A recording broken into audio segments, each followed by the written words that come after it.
कभी किसी को इंग्लिश बोलते हुए सुना है? उनके वर्ड सिंपल थे, लेकिन उनकी बात सीधा दिल तक चली गई, है ना?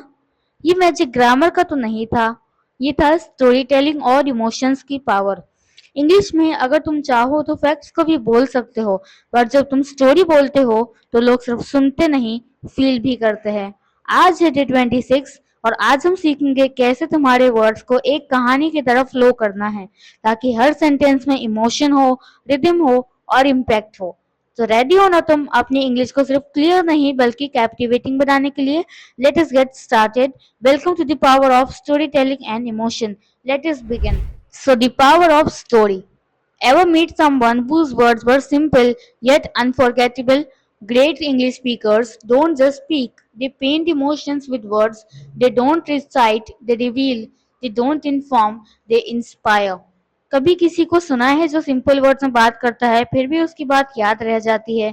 ऐसे लोग सिर्फ इंग्लिश बोलते नहीं है, वो अपने वर्ड से इमोशन को पेंट करते हैं। वो रिसाइट नहीं करते, रिवील करते हैं। वो बस इन्फॉर्म नहीं करते, इंस्पायर करते हैं। Facts tell but stories sell. Fact सिर्फ हमें बताते हैं, जानकारी देते हैं, लेकिन स्टोरियां बचती हैं, कनेक्ट करती हैं और दिल जीत लेती हैं। So this is the power of true story. Now why stories transform your English. Stories जो होती हैं वो आपकी स्पीच को कैसे ट्रांसफॉर्म कर देती है। अब यहाँ पे रोबोटिक स्पीच है, पहले मैं आपको रोबोट की टोन में यहाँ पे पढ़ के सुनाती हूँ। तो I was nervous during my presentation, it went well, people were happy. ठीक है, तो ये है रोबोटिक टोन। ये एकदम सिंपल है और फ्लैट, बोरिंग और जल्दी भूल जाने वाली है। और अब मैं स्टोरी टेलिंग स्पीच में आपको बोलती हूँ, पहले हिंदी में, सॉरी पहले इंग्लिश में फिर हिंदी में। ठीक है, तो my hands were shaking as I walked on stage, but when I saw the first smile in the crowd, something shifted inside me. मेरे हाथ कांप रहे थे जब मैं स्टेज पे चढ़ा, लेकिन जैसे ही मैंने ऑडियंस में पहला स्माइल देखा, मेरे अंदर से जैसे सब कुछ बदल ही गया। और ये जो लाइन है ये विजुअल, इमोशनल और अनफॉरगेटेबल है। So emotion connects faster than logic. Stories help listener feel and remember. When you tell a story, you add natural rhythm, pauses, and voice variety that make your English come alive. Stories listener को fresh feel करती हैं और याद रखने में मदद करती हैं। जब तुम स्टोरी सुनाते हो, तुम एड ऑटोमेटिकली रिदम, पॉजेज और टोन वैरायटी ऐड करते हो, और वही तुम्हारी इंग्लिश को अलाइव और नेचुरल बना देती है। Now the science of story. Story की science. Emotions first. So stories activate the emotional centers of the brain, creating lasting memories that facts alone cannot achieve. Stories हमारे ब्रेन को एक emotional centres को activate करती हैं, इसलिए हम एक स्टोरी को कभी इजीली नहीं भूलते हैं। फैक्ट्स याद नहीं रहते, फीलिंग्स याद रह जाती हैं। Natural rhythm. Storytelling adds organic pauses, tempo changes, and voice variety, making your English sound authentic and engaging. Story telling में नेचुरली पॉजेस, टेम्पो चेंजेस और वॉइस वैरायटी आती है, और यही तुम्हारी इंग्लिश को ऑथेंटिक और इंगेजिंग बनाता है। ये रिदम मैकेनिकल नहीं लगती, बिल्कुल नेचुरल फ्लो जैसा फील होता है। Third, visual language. Stories create mental pictures. Instead of I was scared, paint the scene, my heart pounded as the door opened. Stories human mind से पिक्चर क्रिएट करती हैं। I was scared के बजाय बोलो मेरा दिल तेजी से धड़क रहा था जब दरवाजा खुला। देखा, सीन जिंदा लगता है।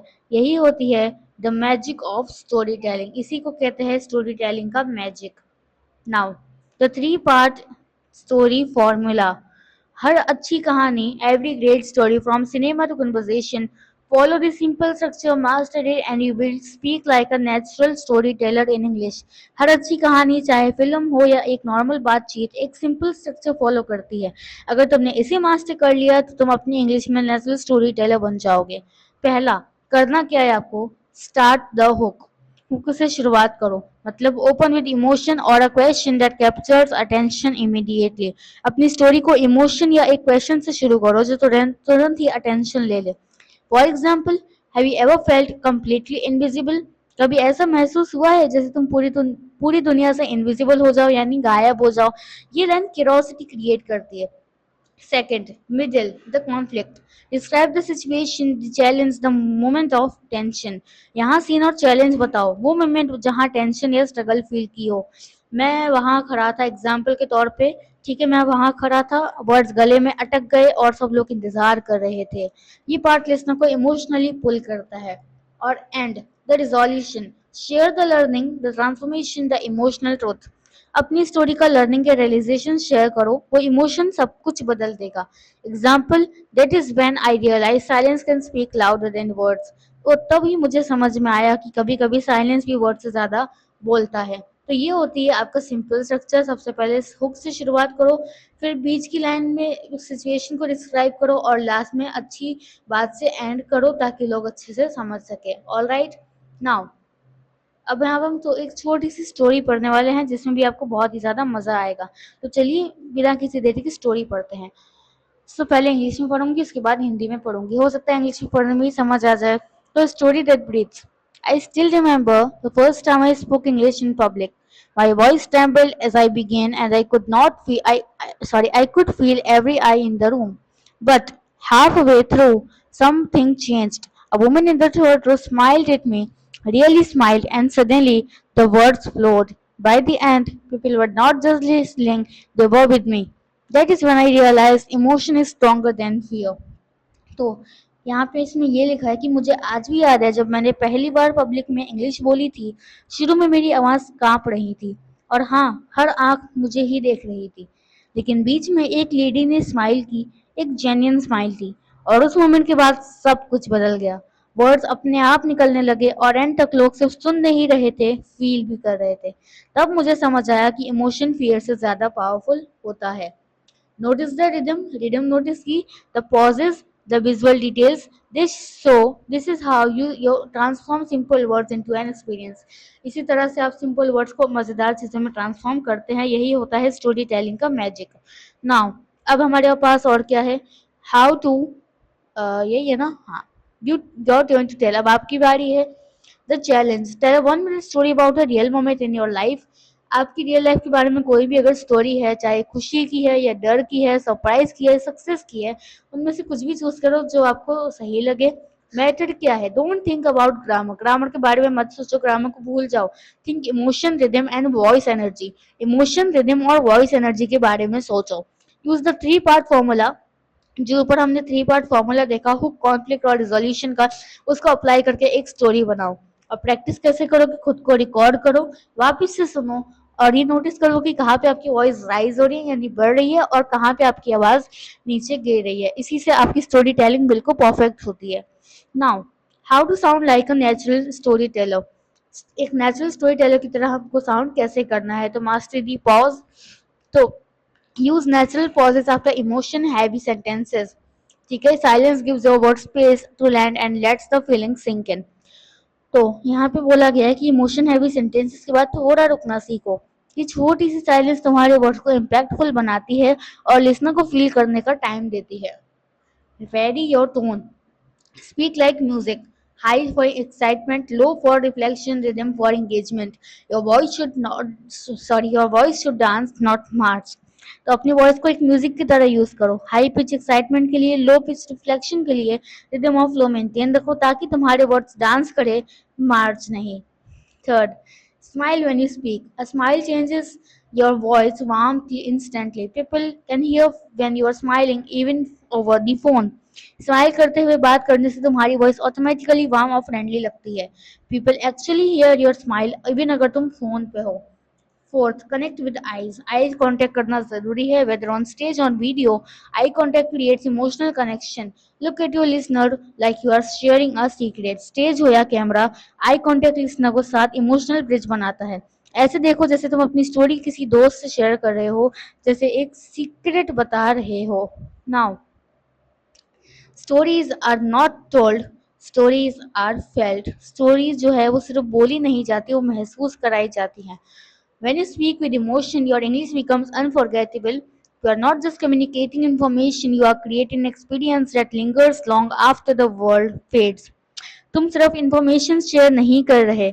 जब तुम इमोशन के साथ बोलते हो, तुम्हारा इंग्लिश याद रह जाता है। लोग सिर्फ तुम्हें सुनते नहीं, वो तुम्हारे वर्ड्स को फील करते हैं। तुम एक एक्सपीरियंस क्रिएट कर रहे हो जो वर्ड्स खत्म होने के बाद भी लोगों के दिल में रह जाता है। And that is the true power of story telling. अब पावर ऑफ स्टोरी टेलिंग तो यहीं पे ही समाप्त करेंगे आज के इस वीडियो को। अब कल क्या, अब हमारी जो जर्नी है उसमें आगे क्या होगा। You have just unlock the art of emotional story telling, a skill that transform every conversation, presentation and connection you make in English. Tomorrow in day 27, we explore the emotion of curiosity, how to keep people listening until the very end, how to ask questions and that open door, and how to speak in a way that make other lean and ask, tell me more. तो कल क्या करेंगे भाई हम, अब सिर्फ English बोलते नहीं हैं तो तुम अपनी स्टोरी से कनेक्ट करते हो, इंस्पायर करते हो और इम्पैक्ट छोड़ते हो। कल हम सीखेंगे कैसे अपने लिसनर को एंड तक इंगेज रखा जाए, कैसे ऐसे क्वेश्चंस पूछे जाए जो नए डोर्स ओपन करें, और कैसे ऐसी टोन में बात करें कि सामने वाला खुद बोले मुझे और बताओ कि आगे क्या हुआ था। हर दिन तुम्हारा वॉइस और पावरफुल होता जा रहा है, हर इमोशन के साथ तुम अपनी इंग्लिश के और करीब जा रहे हो। The journey continues and your voice is becoming unstoppable. तो आज हमने सीखा एक magic, the art of story telling. अब तुम्हारे वर्ड्स में सिर्फ ग्रामर नहीं, इमोशन, रिदम और एनर्जी भी है। तुम सिर्फ बोल नहीं रहे, तुम फील करवा रहे हो।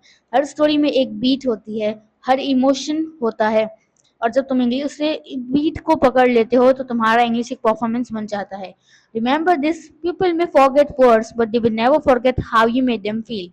यानी लोग जो है वो वर्ड्स भूल जाएंगे लेकिन वो कभी नहीं बोलेंगे कि आपने उन्हें कैसा फील करवाया था। आज से हर कन्वर्सेशन में थोड़ा इमोशन डालो, थोड़ा पॉज, थोड़ा रिदम, और देखो तुम्हारे इंग्लिश के मैजिक कैसे आ जाता है। कल हम मिलेंगे डे नंबर 27 में, जहां हम सीखेंगे द इमोशन ऑफ क्यूरियोसिटी। ठीक है, जहां हम कैसे क्या सीखेंगे और कैसे अपनी बात इतनी इंटरेस्टिंग बनाई जाए कि सामने वाला बस कहे tell me more. Until then, keep speaking from your heart because that is where real English lives. Thank you so much for watching.